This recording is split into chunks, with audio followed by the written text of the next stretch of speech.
its staff, or management. Welcome to Common Sense with your host, John Federico. We don't need no education. John will be taking your calls at 610-664-4100 to discuss headline issues that affect you, your family, and your community. We don't need no thought control. Call John at 610-664-4100 to sound off on topics and events that are important to you. No dark sarcasm in the classroom. Now, here's the host of Common Sense, John Federico. Good morning. You're listening to Common Sense with John Federico. The number here at the station, if you'd like to call in with comments and suggestions or questions during the program, is 610-664-4100. Now, the last caller that we took, which was actually last week, had some questions about the Federal Reserve. And he was talking about, these conspiracy theories you have out there about how the Federal Reserve is used by the moneyed classes to basically control the economy, to control everything. And I couldn't completely disagree with him, but I did read a wonderful book on the Federal Reserve about a year ago by Alan Meltzer, and it kind of explains the reasoning behind the Federal Reserve. And I'm going to equate it to the when they set up our government. It's the same idea. They set up the Federal Reserve, and it was under the Wilson administration, for what were fairly decent reasons that they had to get these bankers together and to have a somewhat controlled monetary policy where banks that were regulated by the government would have some control on the monetary policy. And in any event, but like with all things, just like our government, the problem isn't that the Federal Reserve was set up because it had predecessors. There was the First Bank of the United States and the Second Bank of the United States, both of which had critics at the time that they were proposed and at the time of their existence. And they fulfilled a fairly decent role at the time they were in existence. But the problem was, of course, that they lent themselves to the possibility of corruption. Now, reading a lot, and there's a book I also have on the two banks. It's a kind of an obscure book that you have to order. You can't pick it up. It's by a man named Holdsworth and another man named Dewey. It's called The First and Second Bank of the United States, 1910. And it actually gives you their charters. And as you can see, the reasoning for behind the bank was a good one. And these banks, to the best of my knowledge, other than under Biddle at the very end, really were not a corrupting influence, but they had a huge potential to be a corrupting influence or to be corrupt. And that's the same problem we have today with our government. It's not that we shouldn't have a government. It's that a government by itself has a tendency to to put all the power in fewer and fewer hands, and that leads to corruption. And a lot of times, if you're trying to break down the problems that we're having today, it's helpful to go back to the Constitution. But more helpful than going to the Constitution would be to reread, and I've suggested everybody do this if they have the opportunity, the Federalist Papers, because the Federalist Papers were written by the proponents of the Constitution, and they kind of give you the thinking of the time, why they were proposing the different articles that they proposed, why it was important to adopt these, why this particular form of government was going to be the best they could come up with.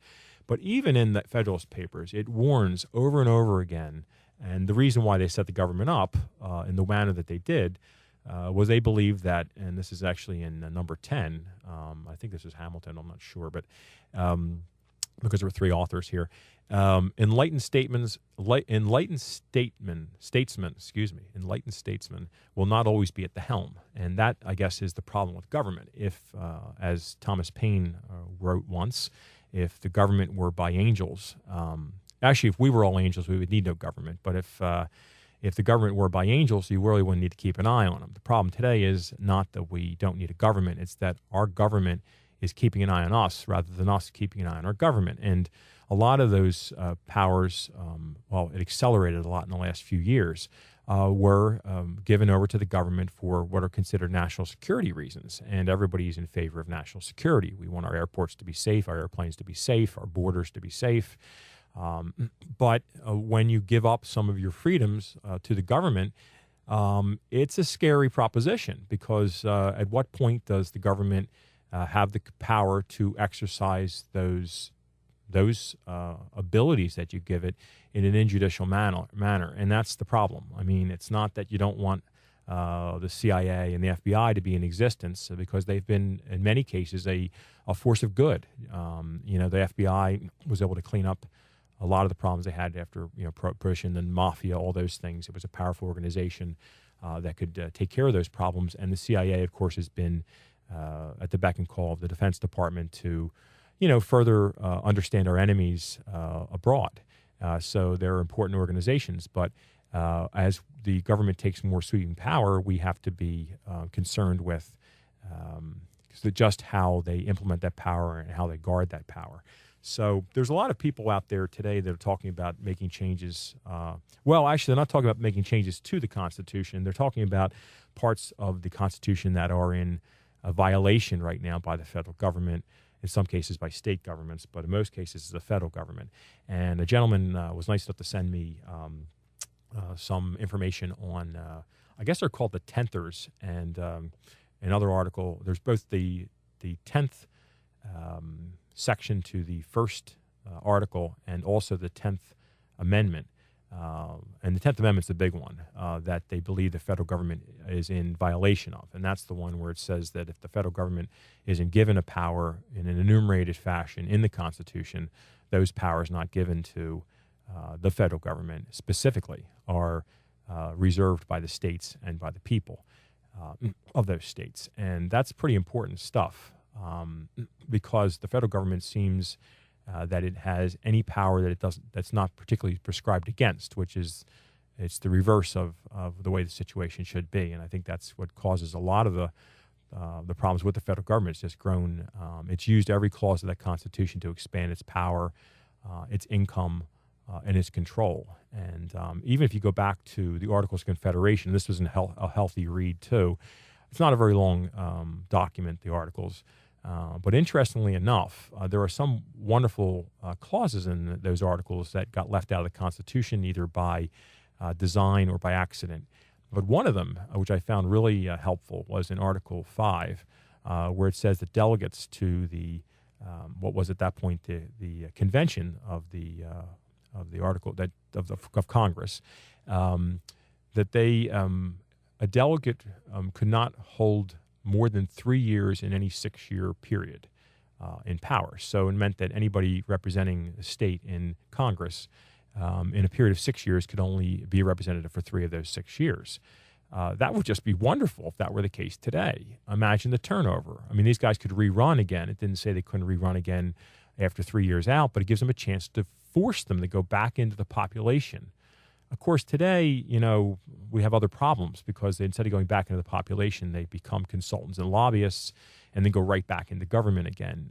Normally that happens in the administration, in the branch of the executive, because those where the congressmen don't get turned out as often, the president, because he does suffer term limits, the administration turns over fairly regularly, at least every 8 years. You have a new gentleman in there and new people, and people leave and come all the time, and they go into lobbying and into fundraising and get appointed to things, and it's just a big mess. But I think we all understand that the idea of government was to have some judicial body, to have some rules that we could all live by, not to just give unwarranted control to a few individuals who are in there for life, as we've seen. So that was interesting. I actually don't have that particular document in front of me right now. If anybody has any comments on this, and I'd love to hear them, because we're looking at ways of changing the government, and it's hard to do. I mean, when they wrote the Constitution, they basically, the Articles of Confederation didn't really give a means for even amending, let alone, rewriting the Articles of Confederation. What they did was they figured the 9 out of 13 rule, and they felt if they got support from 9 of the states, it would become a constitution. And even though it says "we the people," and it was supposed to be a people's document, the Constitution, the reality was, of course, that only elected persons from the state passed passed the Constitution anyway, which has become our, basically our Bible that we live by in this country, or we're supposed to live by. The 10th Amendment, and this goes back to what this gentleman sent me. It has a number of there are a number of violations right now the federal government is in on the 10th Amendment, and there's a page you can go to if you Google 10th Amendment. I forget the name. I don't have the name of the page. If you Google 10th Amendment, it'll give you the list of all of the areas that the federal government is in violation. And it's kind of interesting and healthy to review those things. Some of them are a little bit of a stretch, I think, but in most cases they're pretty much dead on. So please think about that and ways that we can move forward in possibly solving the problem we have with our government, because it is a problem with our government. We aren't in trouble today because of private individuals. We're in trouble today because of actions of our government in concert with those in the private sector that have control on that government. And if you look at the crisis, and we're going to go to a break in about a minute, but if you go to, if you look at the crisis that happened with back in 2008 when they had the financial crisis, you'll notice that the people that got helped out, the businesses that got helped out were the big businesses. And we were told they had to be helped out because they're too big to fail and so forth. The reality was that they really were, too connected and too powerful and too influential in our government, and that's why they were helped out. Maybe some people actually did believe that they were too big to fail. Maybe some of those senators were actually duped into believing such a thing. But the reality is that they didn't let the mechanisms that were in place to solve the problem work. Instead, they saved those people from certain bankruptcy. And they thought somehow they're going to save the economy by doing that. But as we've seen over the last 2 years now, it hasn't saved the economy from anything. It's tortured us. It's thrown people out of work. It's led to uncertainty, which is the worst thing.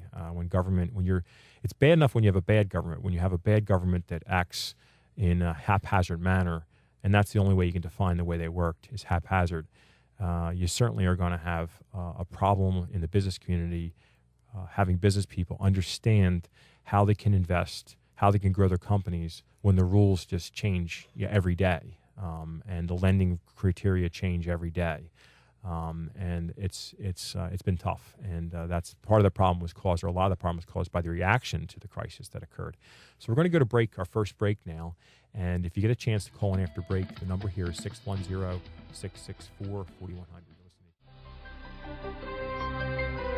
Good morning, this is John Federico, and you're listening to Common Sense. The number here at the station is 610-664-4100. We were discussing, as usual, the problems with our government. And today on the way into the station, I was listening to another talk radio program, and actually two different ones, and they were both discussing the dismissal recently of a federal bureaucrat that worked in one of the departments. I think it was with agriculture to help the farmers, and it was a racist type of thing where they thought she was a racist or something like that. The problem with all this stuff, and I would like to talk about today's news, but the thing is, a lot of today's news, quite frankly, it's just static.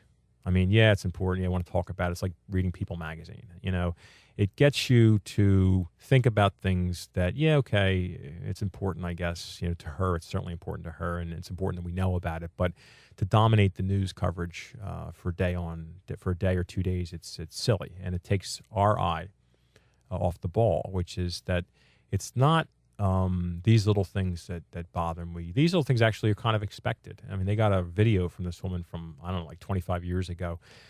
I think if we ever went back and watched people 25, 30, 40, 50 years ago, you'd be shocked at the language that was probably used relative to today's more politically astute language regarding race, regarding ethnicity, things that were said, men or otherwise, felt or otherwise. People were raised in a way that was different than they are today. And in some ways, in many ways, I'm very happy with the progress we've made in recognizing that the differences between people are nowhere near as great as commonality among people. So you shouldn't group races together, and you shouldn't group ethnicities together. There are stories, I'm actually Irish and Italian, and there are stories that the Irish, didn't want to marry the Italians didn't want to marry the Irish. Imagine in many cases in the U.S., they're both Catholic, they both come from Europe. They're both, white, and yet there was this that was a bigotry then, and so I'm not against any particular group, and I think that when you hear this stuff from the past, it never surprises me because people were more racist in the past. They were more to their own groups, and in this country today, it's a little strange too because if you're all for a group to the exclusion of all other groups, if the group isn't broad, you're not considered a racist. But if you're against one group, you're considered a racist. So if you only have an Italian-American club and you can only get into the club because you're of Italian descent, that's not considered any form of discrimination. But if you were against Italians, and I'm Italian, so mostly, you would be considered discrimination. It's discriminating, just like the NAACP or the black organizations. They basically, you're only allowed in if you're African American, so you're excluding all the other peoples, and that's not considered racist. So it's a little strange, and I'm not against. I understand why these groups need to be formed, and the NAACP has had many blessed victories over time, and of course we like organizations that. I'm not saying I like the NAACP, I'm just saying you like organizations to have the ability to congregate freely. But in any event, so I think a lot of this stuff is static, and it keeps us from really concentrating on what's important. And the important thing is, while we're talking about all these little things, the government is taking more and more control of our lives and more importantly, of our economic freedom and our economic future. And you can read the Washington Times, which is a great publication. I actually get it online, and they have today D.C. officials call for a probe of lottery pact. They have lottery pact deeply flawed. Obama's bogus business credentials. I mean, it's all just static for the day. The reality is, anytime that you see government intersecting with private sector, you're going to see some level of corruption. And so when the Obama administration is trying to tout its pro-business platform, the reality is, just like the Republicans, they're very, very, very pro-big business. The difference used to be, and to some extent it's still true, that the Republicans were a party that was pro-small business as well, where the Democrats were almost always exclusively pro-large business, big oil. Today, I'm afraid that both parties are given over to more exclusively to the big businesses, and the small businesses suffer by lack of access. So, if the government weren't so powerful, it probably wouldn't be much of a problem. But the fact is that the government is powerful, and so it's more important to us. We have a caller. We actually have a caller coming in. That's good. And so the problem is that if government weren't so important part of our lives, we wouldn't be as concerned with what's going on today. But it has so much power and it has so much influence that we really have to be concerned with how these people are elected and how they stay in office. We're actually getting a call from Abington. I'm going to take that call in a second. The fellow's name is Joe. And go ahead, Joe. Yes. Good morning. Hey, good morning, John. Yes. You were making a comment that it's not, in any way illegal or racist to say, you have an Italian-American club. You need to be Italian to be in. You're not specifically saying Irish. No, I said we don't consider it to be racist. No, consider it that. But there's something called the Congressional Black Caucus. Right. And I'm not saying, so you would have to be black to be in that. But, would it be considered wrong if you said, well, let's have a white black caucus or a Catholic, a white caucus, congressional caucus, or Catholic or Protestant? It seems that this, to me, it doesn't seem like there should be one. They should be there for everyone. All the caucuses. I agree with that, but there's just like affirmative action. I mean, in affirmative action, the idea was that there were past injustices, and so these certain groups needed to be helped. And I guess I'd kind of place it in the same vein as that. I don't agree that it is exclusionary, and so to that point, it is racist. If you had a united white college fund, it would be considered racist. In fact, they had that. It was called Stephen Gerard founded something like that, and they were giving, and so did Hershey, just giving scholarships to indigent white students. And the Supreme Court ruled that was, even though the state mandated it, it was still considered unconstitutional and discriminatory, and they don't allow them to do it in favor of white students, but in favor of black students because of the past discrimination. Affirmative action, and a number of those programs have been allowed to continue into today. So, but I agree with you. And some, it certainly is racist to exclude other groups as a result of their race. But I don't really know what we can do about it at this point. So, did he hang up? He left? Okay. Sorry, I was having a little hard time with the earphones today. But I probably have the volume up too high on them or something. But in any event. Anyway, that caller made a good point, and I think it's something to consider. There are so many groups out there that are exclusionary. And one of the things too, you even look at there's a lobby on Capitol Hill for Jewish senators, for black congressmen, for black congress ladies. Yeah, I mean, I understand it. I do have a problem with the fact that people congregate based on that they're not, I guess that they're all of one ethnicity or all of one race, because my particular race, I'm white and I'm Italian and Irish descent. You really don't have any powerful organizations that are getting together on my behalf. I guess we're considered, since you're in the majority, you're considered that you were somehow provided for, so you don't need to have any special interests. And to some extent, in the past, there was a lot of discrimination on non-Anglo, I guess. And so these groups, like even the Hispanics today, I'm not anti-Hispanic in any way, but they feel they need to form their own lobbies and so forth. Like they have somehow separate interests from the general population. And that's fine, I guess, to some extent, but then you have to understand, what are their special interests? Is it only to advance people of a certain race or certain people of a certain ethnicity? I worry about that. I know I was in school in the 80s, and I was in engineering. And if you were finishing in engineering and you were, basically a white dude, you needed to have pretty darn good grades in the late 80s to get a job in engineering, because they started cutting back on the Defense Department. A lot of those industries, GE, General Dynamics, were cutting back on employment.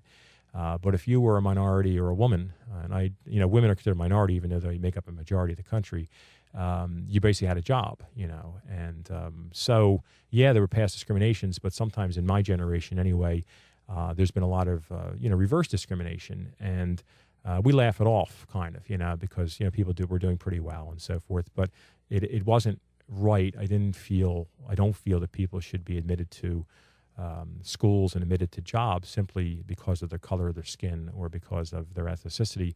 But that goes on, and in many cases it goes on in the reverse. So you're kind of trying to legislate away past discrimination is how they do it. Affirmative action, which at the time that they kind of started pushing that on the country, it was a result of people not hiring African Americans, and there were real problems there, and they needed to address them. I think they went into an extra constitutional way of doing it, but there were reasons why you had to kind of force the culture to move forward a little bit, as far as understanding that all people should be given equal chances. All people are not born equal. As far as intelligence, as far as abilities, as far as anything.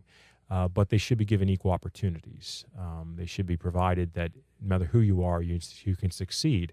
And that, when we talk about government, was more what we all kind of, growing up, thought the government was promoting, that the government would reward, or not reward, the government would allow those that generated product, that used industry, that were ingenious or enterprising, the ability to succeed, and that it would help only those that really couldn't provide for themselves.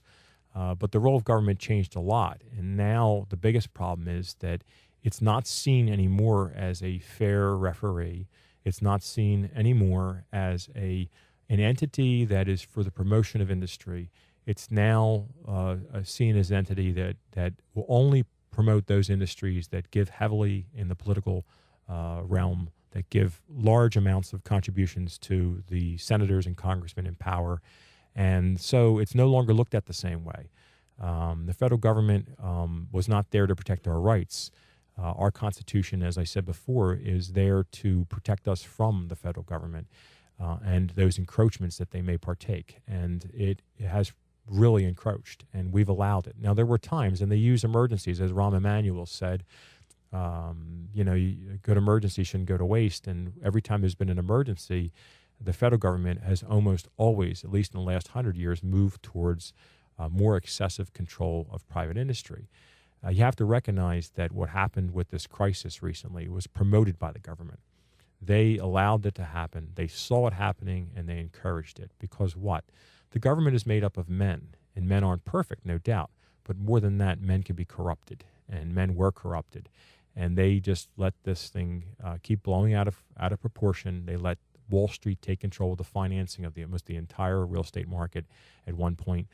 They were competing so heavily with Fannie Mae and Freddie Mac that Fannie Mae and Freddie Mac had to lower their standards drastically in order to actually be able to perform loans, because the private label that were not being watched by the federal government, like the Goldman Sachs people, Lehman Brothers, Merrill Lynch, were producing loans with outrageously ridiculous terms, really, really low starter interest rates, introductory rates they called them, very low qualifications for credit, no qualifications for down money. And so Fannie Mae and Freddie Mac, which had been setting the standard for years because they were providing a lot of the money for the real estate market, couldn't compete. So they just kept lowering their standards so they can compete.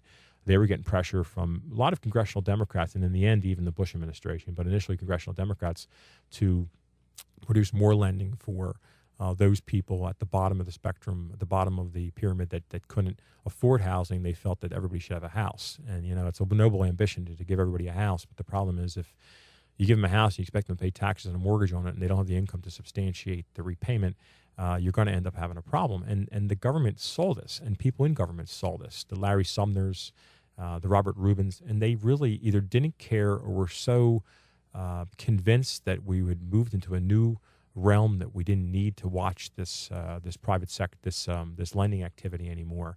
And the amazing thing is that almost all of those guys are still connected with government or with these large companies that should have gone bankrupt, and public officials that should have been thrown out of office.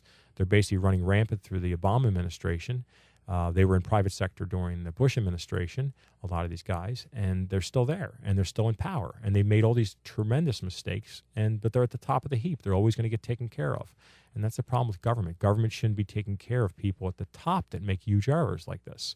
It should allow the private sector solution, which is bankruptcy, to affect these people so they learn from their mistakes. And we had the long-term capital finance corporation back in the early 90s, I think, or mid-90s, that was going to go bankrupt and lose $4 or $5 billion, and the government got involved in basically bailing them out. They did use private sector money to bail them out at the time, but it's happened time and time again, and that was actually because of derivatives as well. They should have learned about derivatives. And the financing bill that came up, as far as I know, it still doesn't limit synthetic derivatives. Well, if you're going to be able to sell synthetic derivatives, the guarantor of that derivative should have the financial wherewithal to pay it off. That should be regulated, that he has that financial wherewithal. And basically, it should be regulated by the casino and gambling industry, because that's exactly what these people were doing. It's all gambling. And when they lose, they expect the government to bail them out. So we're going to go to our second break. If you'd like to call in and voice any suggestions or ask any questions, the number here is 610-664-4100. You're listening to John Federico. Good morning. You're listening to Common Sense and John Federico. The number at the station here, 610-664-4100. We were discussing before the break the corruption of our government. And a lot of people talk about voting the bums out in November. And I agree wholeheartedly with voting almost anybody that's holding office today, Republican or Democrat, voting them out. Anybody that voted for the stimulus bill, anybody that voted for certainly the bailout bill should be voted out of office. One thing that I found also interesting, they're pushing through this, the extension of benefits for the unemployed. And everybody feels, badly about someone that loses their job. And, of course, you want to help to the extent that we can help as a country. The problem with this, of course, is that a lot of people are on unemployment and looking for help and looking for a job. And that's great, and we should help them. The problem, and there is insurance to do that, but the problem is, of course, it may also encourage a lack of industry by those who may not be so ready to find another employment, and that is the part we have to watch out. Every program that the government has, every law that the government has passed, has unintended consequences as well as intended consequences. And it used to be with government that when they passed laws, you only worried about the unintended consequences. I mean, they would pass a law, they come up with these ideas, they would rush it through, they wouldn't think it thoroughly through, and there were unintended consequences. And it was the responsibility of government and even of the governed to keep an eye on this, that these unintended consequences were accounted for. Today, and we talked about this a number of times on the program, it's more a problem that the intended consequences are as bad as the unintended. And when I say that, it's because the bills that used to be 12 and 13 pages long are now 2,400 pages long. And in those 2,400 pages are a few pages to solve what they say is the problem and thousands of pages to create loopholes for government beneficiaries. And by government beneficiaries, I mean industry that gives heavily to government to get what they want from government. And it has provided many, many, many pages of ways of limiting their competition. And you go back even to the old health care debate, which is going to come back up again in November if the Republicans take the House, or even if they were successful in taking the Senate, which would be amazing. But the health care debate, which was, why was it that the healthcare companies were making outrageous profits these in this industry? I mean, if they weren't doing something illegal, how were they making tremendous profits? I mean, if they weren't cutting other people off for certain benefits, couldn't another company be formed, another insurance company to compete with them that would provide the benefits that the other company wasn't, thereby forcing those other companies to compete in benefits as well as cost? Well, the reality is that the legislation in place at the time before the health care bill limited competition. And when it limits competition, it rewards the few that are in power to take your money.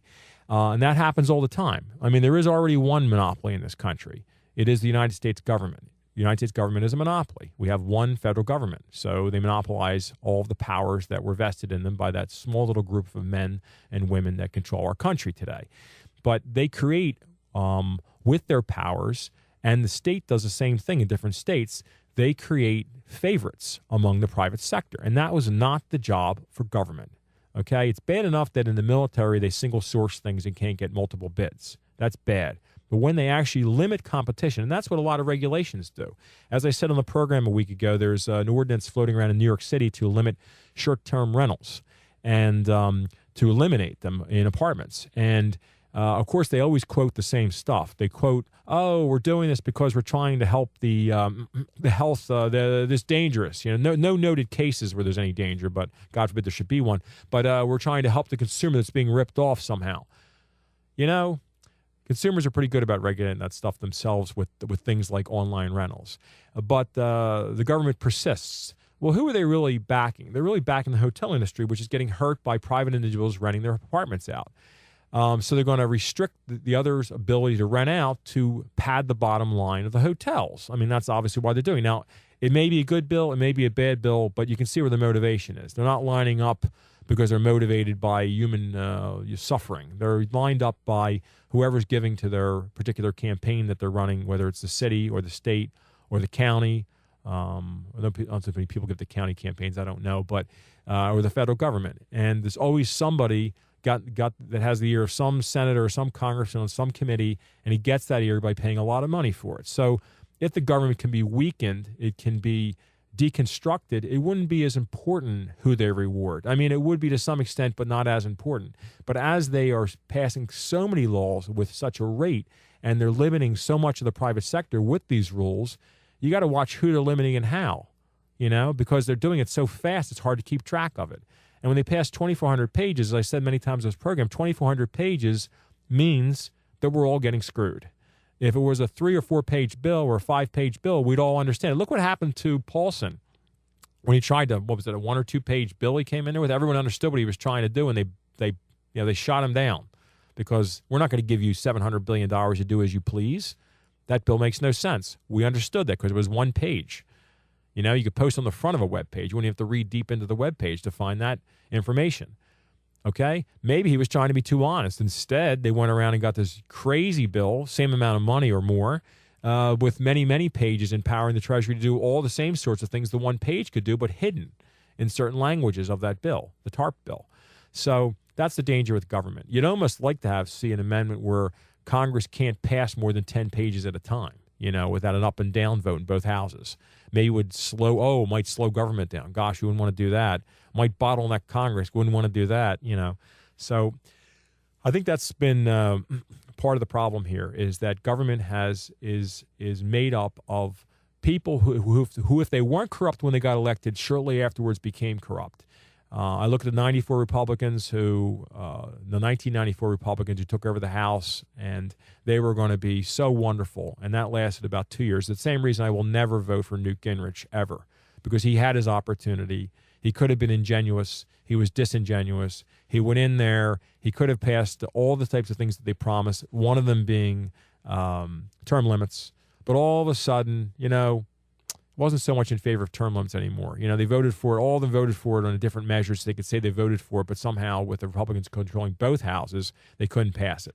Now, granted, that may require a constitutional amendment, but at least they could start by trying to pass it as a bill and let the judiciary decide whether it gets shot down or not. Actually, the judiciary probably would shoot it down, but the point is they didn't really want to pass it. They want to maintain control, and they only talk big to get into power so they can control you again. So you don't have much of a choice in November. You mostly have Democrats and Republicans running, some supported by Tea Party, some not. But when it comes down to it, the best thing to do is turn out the incumbent. If the incumbent is a Democrat, you turn him out. The incumbent is a Republican, you probably turn him out as well, particularly if he's voted for any of these measures like TARP. And that includes John McCain in Arizona. I mean, he supported TARP. So he was ignorant. I mean, Obama either didn't care or was ignorant or actually understood what it was going to be. But both of them supported it, and both of them should be turned out of office. McCain's up first. Let's get rid of him. You know, I mean, if he wins the Republican nomination, I guess that's this month. I may even be off by a few days. He's up for it this month, the nomination process to see if he wins. And if he does, do you support him in the fall? It's a tough one. Maybe you run a third-party candidate against him because, quite frankly, a guy that could support a TARP bill the way he did, not understanding the dynamics of what he was voting for, shouldn't be holding office. And after how many years has he been in there? It's like Spectre. Get rid of him. You know, get him out. I mean, there are other people that come in and do the job. The best thing we can have is regular turnover at the top. The second thing we can do is limit this government. So the way we're going to have to limit the government is some sort of constitutional amendments down the road. The Constitution does have powers in place, but the judiciary has found loopholes in the Constitution to continue to help the federal government empower itself. So we need to write the language even clearer than it was written in the 18th century. We need to write it so clear that they know exactly the intentions of the people to limit their government. And that's where we should be headed. We're going to go to our final break right now. Or not our final break. Well, it is our final break. If you'd like to call in for the last few minutes of the program, the number here is 610-664-4100. You're listening to John Federico and Common Sense.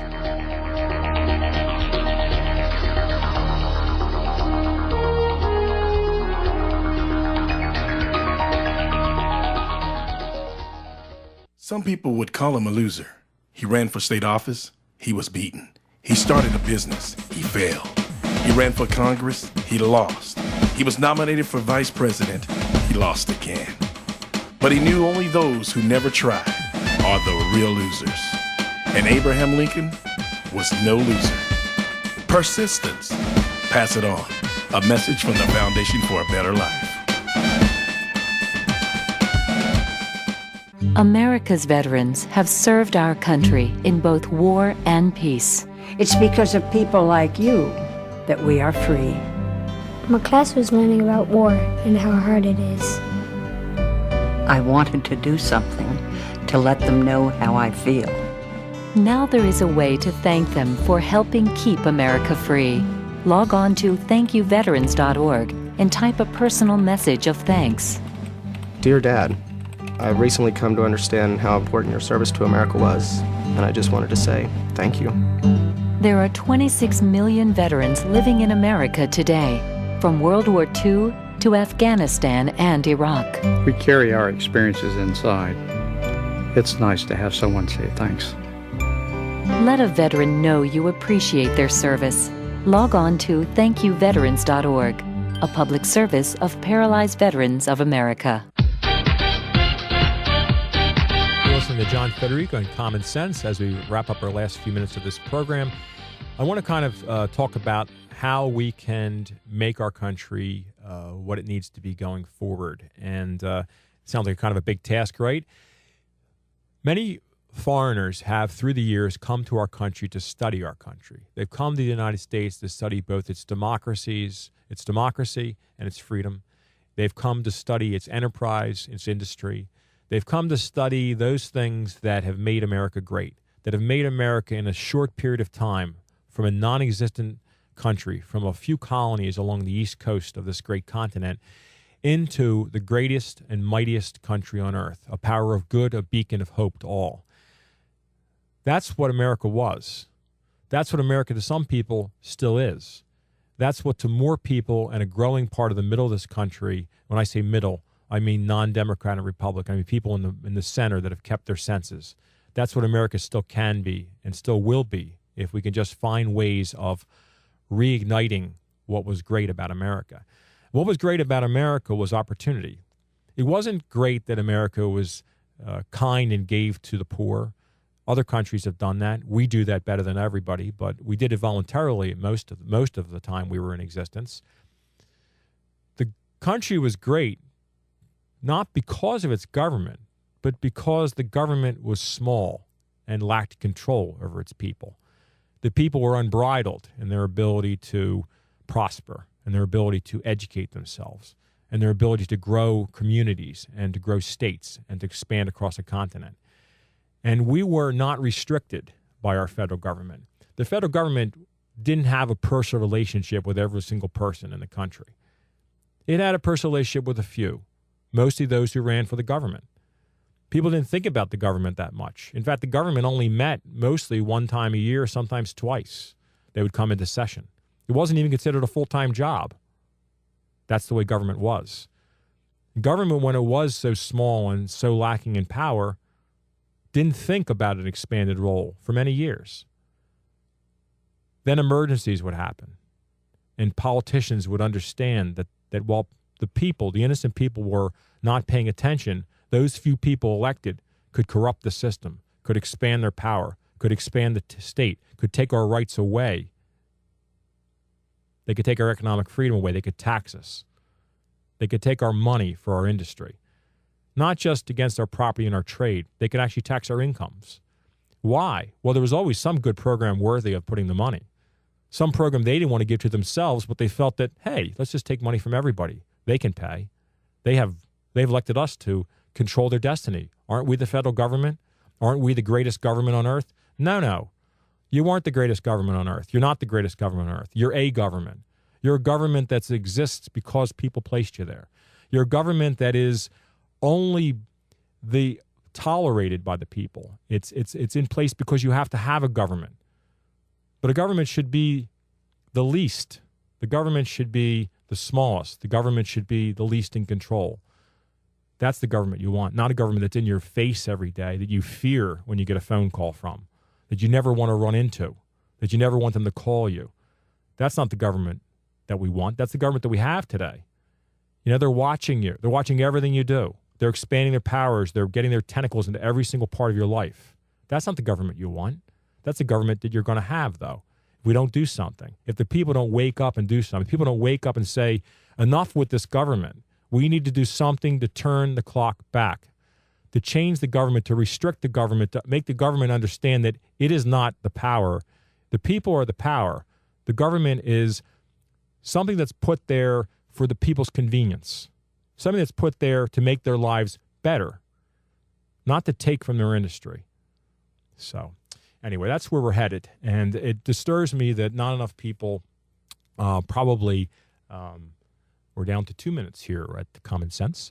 That too many people are going to probably forget this lesson. That too many people might go out in November and vote out the bums once and think they got the job done. That too many people are going to be invigorated now and they're going to win, and then when they're not paying attention because they think the problem has been solved, the government doesn't sleep. The government will be out there encroaching further into your life. It'll be finding more ways of taxing you, finding more ways of borrowing money you can't even fathom making, so someday you have to pay it back. They're basically, they just, I don't know how they do it, but they do it, and they do it all the time, and they're always doing. That's why it doesn't. I don't care about the day-to-day stuff, because the day-to-day stuff, it never surprises me when a politician's corrupt, leaves office for an affair, all the stuff that Clinton did, that they talk about. I mean, it doesn't surprise me at all. This is what these people do, and there's no one to keep a check on them. I'm going to be wrapping up in about a minute, but you remember, when Clinton was accused of taking money from John Wong, that Chinese fellow, and that shocked everybody, but nothing happened. Why? Because probably the Republicans take money too from foreign entities. I mean, who controls our country? Do we really know who controls our country? We know a lot of big industry controls the country. How many foreign people control our country? Our government shouldn't be as powerful as it is, and we really need to wake up, and we need to understand how to limit our government, and we need to group together to do something about it. So we're coming to the end of Common Sense here. You've been listening to John Federico. Hopefully you'll listen next week. My final broadcast will be next week. The number here at the station, 610-664-4100. And anyway, but I appreciate anybody that is listening, and I hope that people will take action. So thank you so much for listening today.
Hi, everybody. Ray Lucia, certified financial planner. You've been hearing me talk about how the Buckets of Money strategy works for years. Well, now I'd like to show you that strategy during my free online Buckets of Money webinar.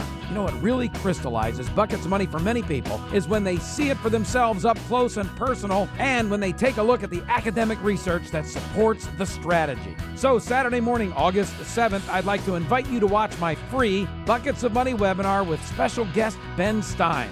Registration is super easy. Just go to bucketsofmoney.com and sign up today. Then tune in from the convenience of your own home and watch me host a full-on Buckets of Money workshop.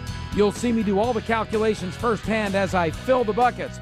Learn the strategy that's used by thousands and designed to help you retire in comfort and safety. Don't miss the free Buckets of Money webinar Saturday morning, August 7th. Register at bucketsofmoney.com or call 877-PLANNER. That's 877-PLANNER. AM 860 is WWDB Philadelphia, the Delaware Valley's only Money Talk radio. Fox News Radio, I'm Dave Anthony. He's blamed Wall Street for running amok and ruining